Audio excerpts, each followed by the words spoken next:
Are only two types of Americans, those who live and those who wish they could.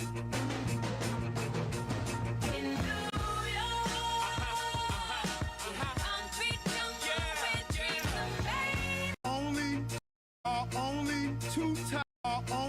two types of Americans, those who live in New York and those who wish they could.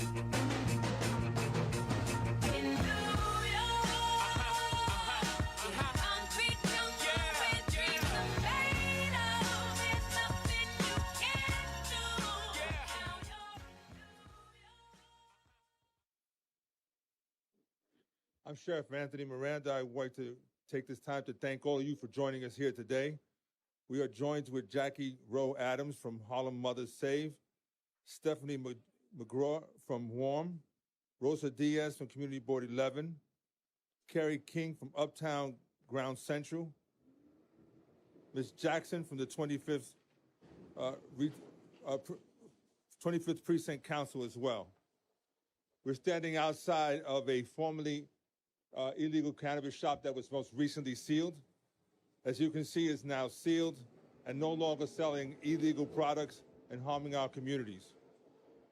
1 year ago today, shops like these were everywhere, almost on every block and affecting every community, and we received numerous community complaints about the issue. We all felt like they were cropping up all over the place in all of our neighborhoods.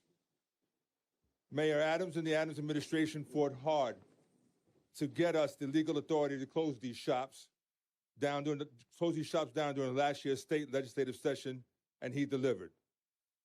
As soon as we got legal authority, the mayor instructed us to deliver results and protect our communities. I'm proud to be standing here today, less than a year later, to show all that we have accomplished through Operation Padlock to Protect, which demonstrates the best of community and law enforcement working together. With that said, I'd like to take this opportunity now and introduce Mayor Eric Adams.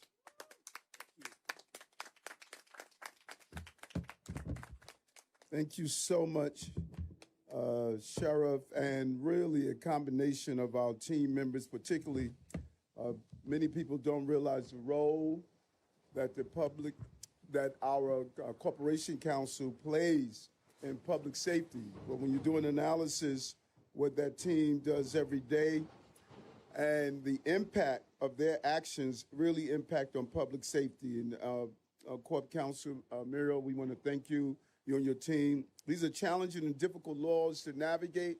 We want to do it with the combination of making sure we use every arm and every tool we have in our toolbox, but we want to do it fairly, justly, and legally. You cannot break the law to enforce the law.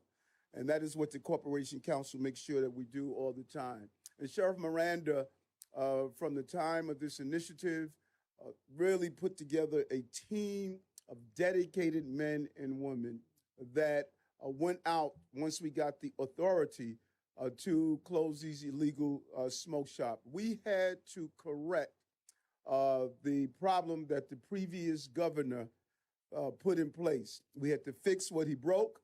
The law has so many loopholes, and we find us constantly have to fix what impacts our city that comes out of just the idealism of making laws and not the realism of enforcing the laws on the ground. So our mission has always been to make New York City the greatest place on the globe to raise a family, and a key part of this mission is protecting the health of our children. I'm excited about the young person who's going to speak today and the movement that our young people are doing around stopping illegal vaping. And this means stubbing out illegal vapes and e-cigarette sales that specifically target our children. When you look at some of these examples, we show them over and over again from time to time. You know, these are examples of the items that are used, and it is to attract and bring young people using the coloring, the style, the marketing, to really focus and zero focus on our young people. So today, we're announcing that the New York City Law Department, under the Corporation Council, is going to be filing a federal lawsuit against 9 of the largest nationwide distributor of disposable e-cigarettes or vapes, they're known as. These vapes are sold in flavors like watermelon or banana ice that are intended to appeal to and target our youth. Nicotine addiction among middle and high school youth is exploding. And if we don't get it under control, the long-term impact of this will deal with the health care ramification that comes from nicotine addiction. And thanks in no small part to the actions of these master distributors that supply sub-distributors and stores in New York City. A large corporation spread out and distribute to the smaller stores like the one that's in the background that we successfully closed down. And they violate nearly every applicable law governing the sale of e-cigarettes. They have a total disregard for the law, placing profit over public safety and public health. And I'm going to name them here. 10 Days, Evo Brands, Midwest Goods, Miley, Vape, MVH, Puff Bar, PVGT2, Safa Goods, and SV3. These are our deadly 10 that we're going to zero in and focus on. They have raked in thousands of dollars while putting our kids on the path to addiction, making them customers and users, and normally these users stay for a lifetime. That's the long-term impact of what we're seeing here. And it's exposing them to unknown long-term health effects. And so our action today builds on our previous lawsuits against distributors and wholesalers whose activities have targeted middle and high school youth. We have already banned flavored e-cigarettes in the city, a successful initiative, but we want to go further. And from the moment we were given the additional authority we needed from the state to shut down illegal smoke shop, we moved extremely quickly to exercise our enforcement. In addition to today's suit, what makes today so exciting is that we are announcing a new phase of our successful Operation Padlock to Protect, something that the sheriff has successfully accomplished since last May. We have shut down over 1,300 illegal shops, seized over $94 million in illegal products. And last year, New Yorkers have seen a tremendous difference in their neighborhoods during the pandemic. And because of the bad policy framework, as I stated, that was previously put in place under the previous governor and administration, the poor management, these illegal shops sprouted up all over our communities, particularly in Black and brown communities. So we don't want illegal shops to open. We saw that these illegal shops were open everywhere, but today the shops are closed everywhere. And our communities are safer, healthier, and more vibrant. Because we have done such a successful job, now it's time to turn the page, and we were clear that we would act like a unified team. There would be rapid enforcement to solve the problem quickly and lawfully. The businesses we sealed were given 1 year to stay sealed by law. Now, we approach the 1-year mark, and since the first business closed, these spaces will be allowed to reopen in an orderly and legal fashion. But they must have learned their lessons. If not, to borrow from Arnold Schwarzenegger, we will be back. We're excited for the new businesses that will sprout and contribute positively to our communities in the very storefronts where those illegal smoke shops once were. And so we want to be clear. We'll be watching, we will be enforcing, and we will close again. There's one thing we don't have a shortage of, and those are padlocks. In fact, just this week, the sheriff sent a clear message with the Joint Task Force responding to a community complaint. These complaints are coming from the community. He responded and resulted in inspection of a shop in the Bronx where we seized over 95 pounds of cannabis and over 382 pounds of flavored vapes. The sheriff's task force is prepared to continue conducting enforcement, and we're asking anyone that sees any of this that takes place, please call 311 and we will act. And so business owners and landlords whose properties were sealed will now start receiving letters from the sheriff's office with detailed instructions on how to unseal your business and operate in a legal fashion. And really, hats off to what the men and women, our uniform officers, and our legal team is assisting us to do to make this city the safest big city in America. And we know that because today's lawsuit and the shuttering of illegal smoke shops go hand in hand with our efforts to bring down crime in our city. And our 2025 first quarter crime data reflects our resounding success. Our first quarter of 2025 shows the lowest number of shootings in the recorded history of our city. We're talking about the start of crime stat data. We have shown that what we are doing in a combined effort is successful. But not only in shootings, we're seeing the second lowest number of homicides, murders in recorded history. You're seeing it in robbery, grand larceny, and auto theft, and their fourth consecutive month of decline, and continue their double-digit decrease. What's more is that crime has now been down for 5 quarters of 3 months.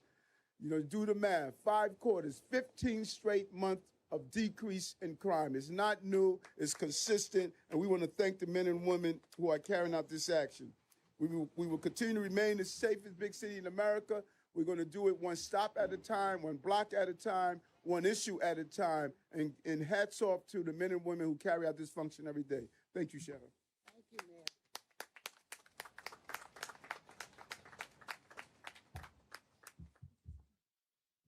This issue has touched so many corners of government, from our health agencies to schools to law enforcement and consumer affairs. The mayor has done an excellent job in ensuring that we use all our tools to keep our children and families safe from these unhealthy and illegal products. Now I'll turn to Corporation Counsel Muriel Good-Trufant. Thank you.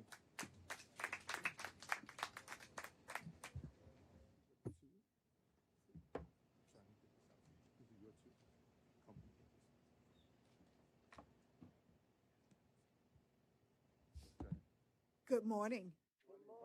I'm Muriel Good-Trufant, Corporation Counsel of the City of New York. Thank you, Mayor Adams, Sheriff Miranda, and all of the other individuals here today who are working to improve the quality of life in our city and protect the health of young people in our communities. I'd like to specifically recognize Deputy Chief Eric Prashansky, and Assistant Corporation Counsels Atif Iqbal, Elizabeth Slater, and Alexandra Jung of the Law Department's Affirmative Litigation Division for their work on this case and related litigation on behalf of the city. Numerous health authorities continue to warn of the dangers to youth of exotically and candy-flavored e-cigarettes or vapes. These products facilitate the consumption of high levels of nicotine, one of the most addictive products on earth, as well as other toxins. They have yielded the largest increases in youth nicotine use ever recorded, reversing a decades-long decline in youth tobacco use. Vapes, according to the Surgeon General, have condemned a generation of youth to a lifetime of nicotine addiction. Despite the numerous laws enacted to address this public health threat, predatory companies continue to flout them, undermining public health and putting our youth at risk. Today, we have sued 9 of those companies. They are vape distributors with connections to e-cigarette manufacturers in China. These defendants sell vapes to sub-distributors throughout the country, including in New York City, and directly to consumers here through online sales. Their assortment of youth friendly vape products include pink lemonade, watermelon, banana ice, and cool mint. The city has brought this action as a related matter to a case brought by the New York State Attorney General, who also has sued these defendants. The investigations of our respective offices have determined sales by these companies violate numerous federal, state, and local statutes, including the Prevent All Cigarette Trafficking Act, and constitute mail fraud under the Racketeer Influenced and Corrupt Organizations, or RICO, Act. Deliveries made by these sellers into New York City also violated New York public health law and New York City's administrative code, which ban these products. The city's case also alleges a public nuisance, conduct harming the health of many people in our communities. We're asking the court to enjoin defendants from making these illegal sales. As we proceed in litigation, we will also seek statutory penalties and damages, which can be significant. This lawsuit builds on the city's efforts to stem a serious public health problem among youth and hold companies accountable. Thank you. Yes, thank you. Thank you, Corporation Counsel, for your presentation and your support always. None of this is done in isolation. It's not the Sheriff's Department. It's a cooperation of all the city agencies working together. At this time, I'd like to introduce Jesus Peguero, a 7th grader student from MS 129 in the Bronx.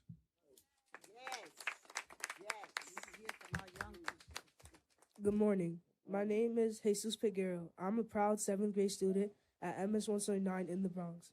At our school, we are taught that we are young kings and queens. We carry ourselves with dignity and pride and purpose. As middle school students, my classmates and I often face pressure to vapes. Not long ago, we saw these products everywhere. Kids vaping in school and buying them from nearby shops, even though we're underage. But at MS 129, we know the truth. Vaping is not cool. It's harmful. These products are unsafe, addictive, and they threaten our health and our future. That's why we launched a powerful campaign at our school called Escape the Vape. It's our way of speaking up and reminding our classmates that protecting your health is a real flex. At MS 179, we live by the pledge, stand up and speak. We don't stay silent. We raise our voices to protect ourselves, our friends, and our community. Thank you, Mayor Adams, and everybody here today for standing with us and taking actions to shut down illegal shops that sell to kids. We deserve communities where we are safe, supported, and free to make healthy choices. Removing these shops is a big step towards that vision, because we are not just students. We are leaders, we are royalty, and we are the future.